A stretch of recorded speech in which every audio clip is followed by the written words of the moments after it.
beginning of the story, we learn that the 60-minute war nearly ended all life on Earth. The survivors turned their towns and villages into nomadic cities on wheels. Now people are hunting for food and fuel, and big cities are capturing and absorbing small ones. Thus began a new era of predatory cities. A girl named Hester Shaw, whose face is half hidden by a scarf, looks into the distance through a telescope, trying to see the possible danger. Suddenly, the girl notices the approaching predatory city. Hester infiltrates a small working town, which is the target of the predator city. The town sounds an alert. All buildings are folded, engines are started, and the city on wheels is ready to flee.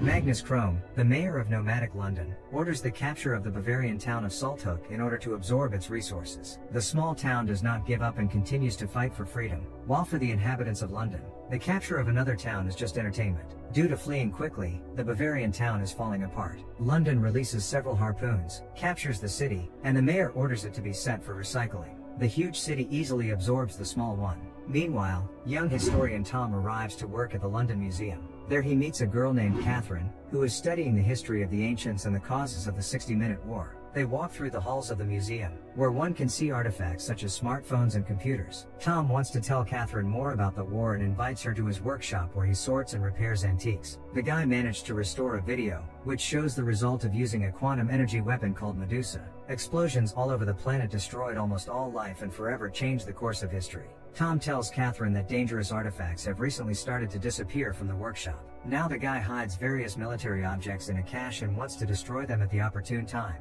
by throwing them to the bottom of the swamp. As Tom shares his secret with Catherine, the historian Herbert follows them. Having met young people in the corridor, he sends Tom to the reception point for immigrants from Salthook. Tom must select among their personal belongings objects of historical value before the workers send them to the furnace.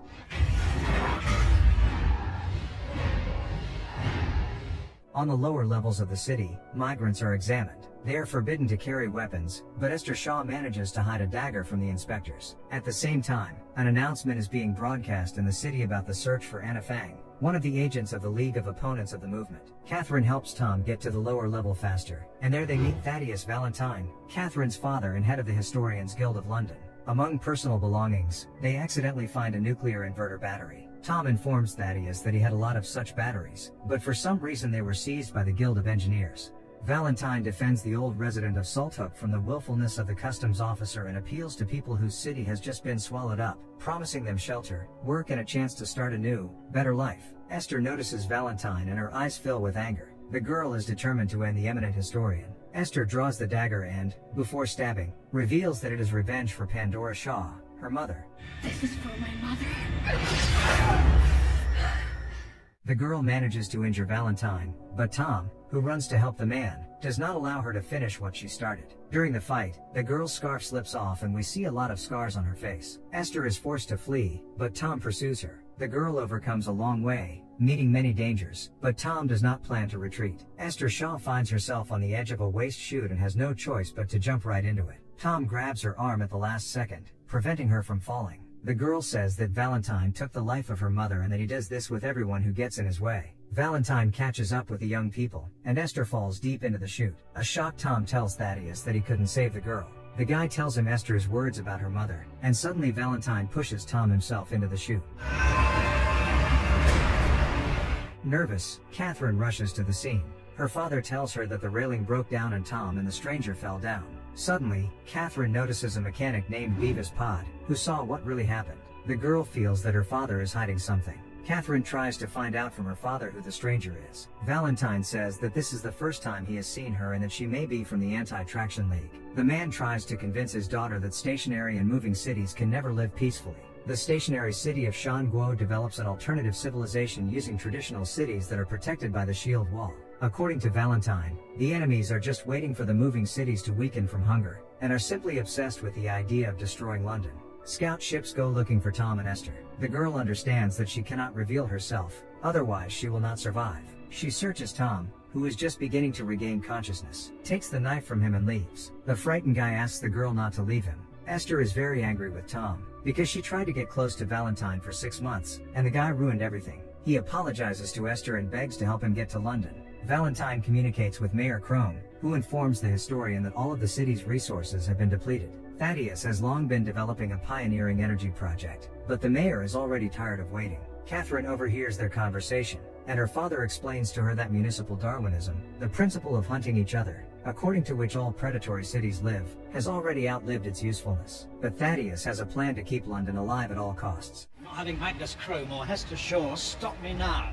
Valentine goes to the laboratory, hidden from the eyes of the locals in St. Paul's Cathedral. From Dr. Twix, who is developing the project, he learns that it will take a few more weeks to complete it. The woman believes that Hester can interfere with their plans, and invites Valentine to deal with her. Twix reports that she has received news from Sharkmoor Prison about the capture of a stalker, a resurrected one who broke out of control. He's after Hester Shaw, which means he can do all the work for Valentine. The historian immediately goes to the jail. Meanwhile, exhausted Hester and Tom decide to take a break. The guy talks about how he wanted to become an aviator, but because of the premature end of his parents, his dream was not destined to come true.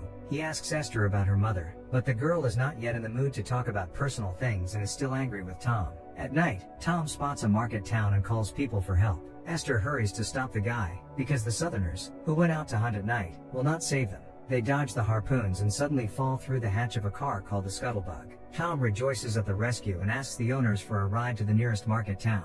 Hester, who was shot in the leg, distrusts strangers and is wary of their hospitality. At the same time, Catherine finds Beavis Pod and asks him to tell her the truth about what happened at the shoot. The guy reluctantly explains that her father pushed Tom into the waste chute because he got in the way of Thaddeus. Beavis also tells the girl that the energy project is just a cover for something much more serious and dangerous. The guy is sure that something is being built in the cathedral, and he tried to get in there, but the building is guarded on all sides. Tom and Hester stay overnight at Scuttlebug. The girl decides to tell Tom about how Valentine took the life of her mother. Pandora Shaw was an archaeologist who traveled the world in search of artifacts. Thaddeus often visited them at home and examined ancient finds, but one day everything changed dramatically. During excavations in the territory where America used to be, Pandora found a certain suitcase that Valentine really needed. The woman did not want to give away the dangerous find, so the historian got rid of her. At the last moment, Pandora managed to hand over her pendant to Hester. The girl managed to escape, but before that, Valentine stabbed her in the face with a knife. Meanwhile, Valentine arrives at Sharkmoor Prison.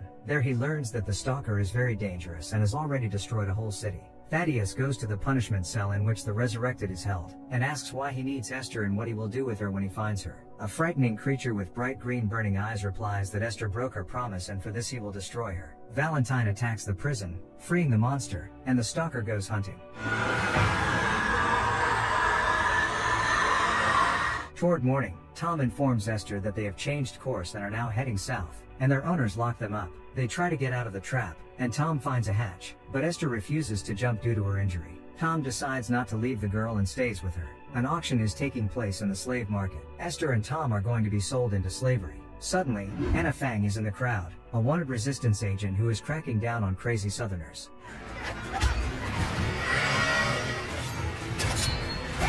The mysterious woman frees Hester, who in turn helps Tom. Young people attempt to quickly get out of the city, but suddenly a stalker named Shrike appears on their way. The resurrected one says that Hester must keep the word given to him once. The girl is frightened by the unexpected meeting and rushes away from the Shrike. Here Anna Fang comes to the rescue again on her airship. She helps Hester, but Tom doesn't have time to jump inside. The girl cannot leave the guy and throws him a rope, along which he climbs onto the airship. Once safe, Hester incredulously asks Anna why she saved them. The woman says that she knew Pandora, and after her end she tried to find her daughter. And recently, she learned that Hester miraculously survived, but was sure that the little girl could not have managed it alone. At this moment, Tom realizes that Hester survived thanks to Shrike, who raised her. You were raised by that corpse. The guy is shocked, because he studied the resurrected, and their creators have put into these monster robots all the worst that can be in people. Hester is extremely displeased to hear this, because Shrike saved her life. The girl tells Tom that Shrike took her to him and took care of her as best he could.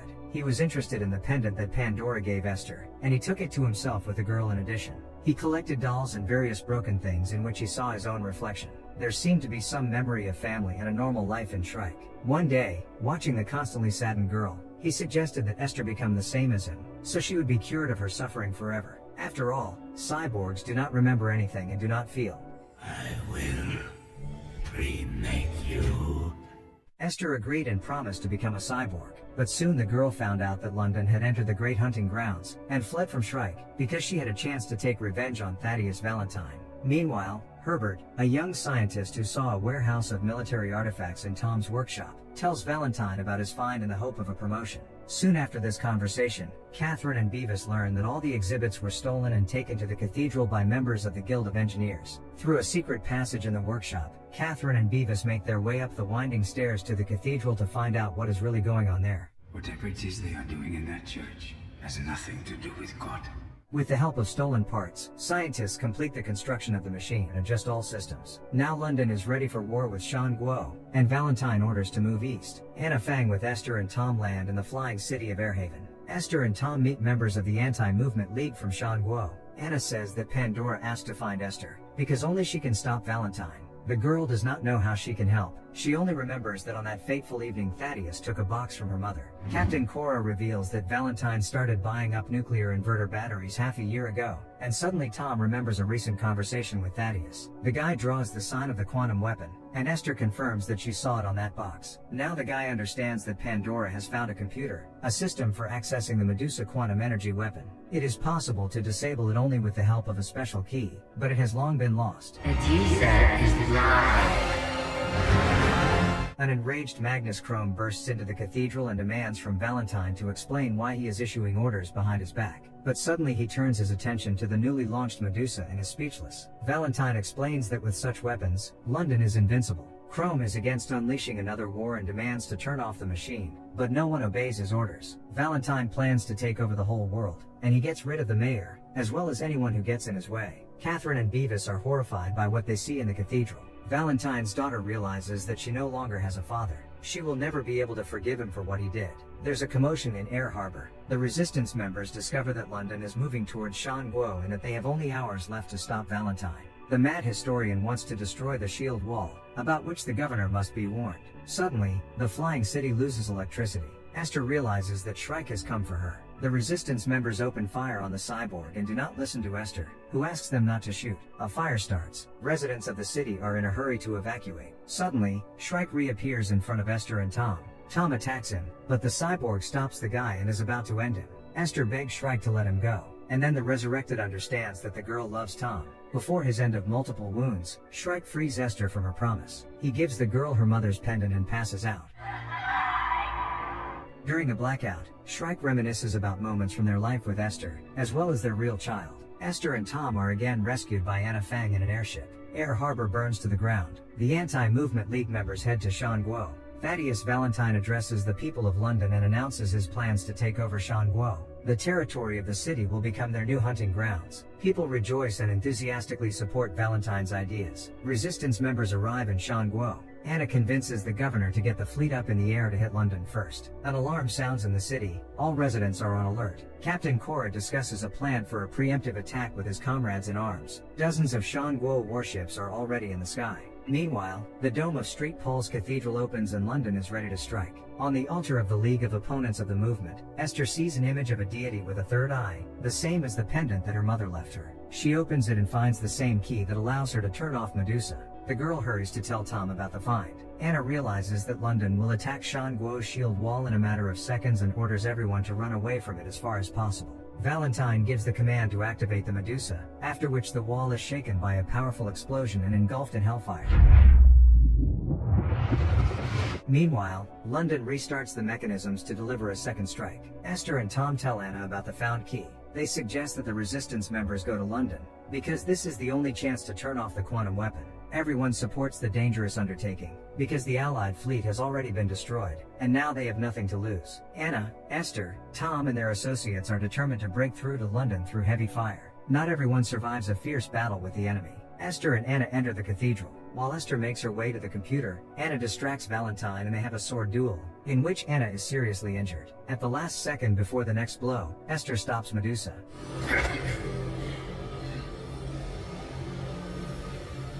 All sensors go out and the system stops working. Anna sacrifices her life and allows Esther to escape. Valentine finds his daughter and explains that he had no other choice. He had to save London at all costs. But Catherine does not believe a single word of her father. You didn't do this for any noble cause, you did it for yourself. Valentine makes one last attempt to destroy the shield wall. He has his henchmen destroy the wheelhouse employees, and now the city is moving towards the wall uncontrollably. Catherine sneaks into the wheelhouse and realizes that the city is about to crash into the wall. Tom, who is watching from the airship, contacts the cabin and is answered by Catherine. She is in a panic, because London cannot be stopped, as the brakes and the control panel are disabled. Tom gets the idea to blow up the engine to slow down London.